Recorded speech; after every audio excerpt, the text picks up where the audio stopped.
Hello and welcome to Bread of Life, a daily devotional program which each week features a different area pastor. Our speaker for this week is Pastor Stephen Hodge of Hartford. Well, God bless you. This is the day which the Lord has made, and we will rejoice and be glad in it. Thankful for another opportunity to share with you on the Bread of Life. I'm Stephen Hodge, and I get a chance to share with you the glorious gospel of Jesus Christ.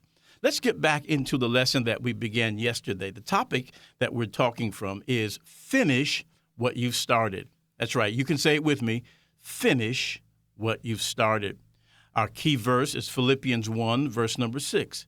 In the King James Version, it says, being confident of this very thing, that he which hath begun a good work in you will perform it until the day of Jesus Christ. In the Amplified Classic, it says, and I am convinced and sure of this very thing, Paul says, that he who began a good work in you will continue until the day of Jesus Christ, right up to the time of his return, developing that good work and perfecting and bringing it to full completion in you.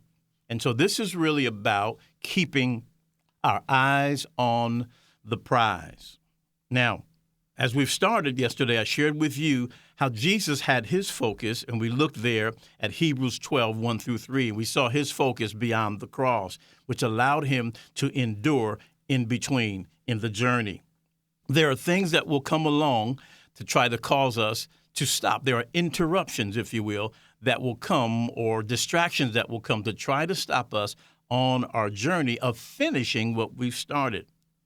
When we look at Jesus, even in the Garden of Gethsemane, he had to overcome the cup of death and separation from the Father.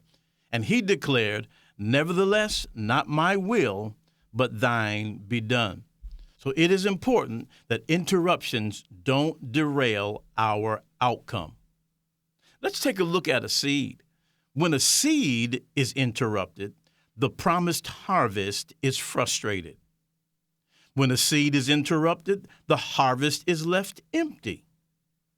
When a seed is interrupted, the hope of the future is in jeopardy.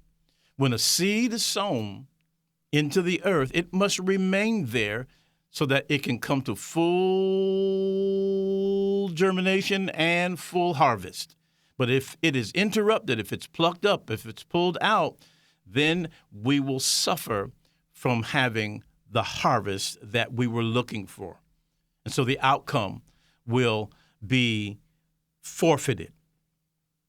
What's the purpose of an interruption? Well, the purpose of interruptions is to stop the continuous progress of a thing. It is to break continuity, to stop or hinder by breaking in.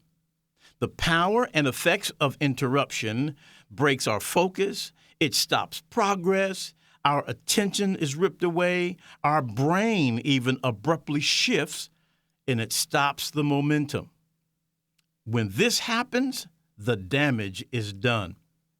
One professor at Michigan State University states that even 2 seconds is long enough to make people lose the thread. Wow.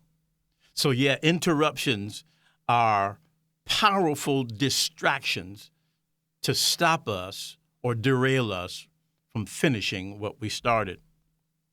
In the book of Haggai, chapter 1, we see there that the building of the temple had ceased. Or better yet, it was interrupted after the foundation was laid for 14 years.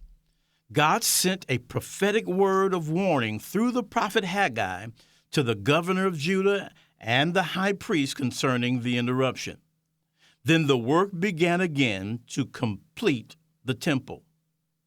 It was in 538 BC that King Cyrus of Persia allowed the exiled Jews to return to Jerusalem after 70 years in captivity. 2 years later, in 536 BC, construction on the temple began, and it was led by Zerubbabel. The work stopped, though, after 2 years, in the year 534 BC.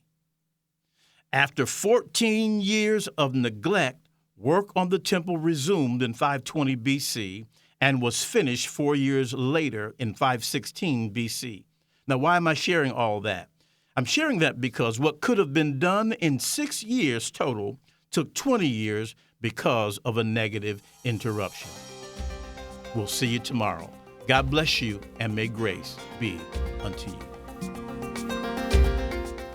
You've been listening to Pastor Stephen Hodge of Hartford, and this has been Bread of Life, a program to encourage you from God's Word.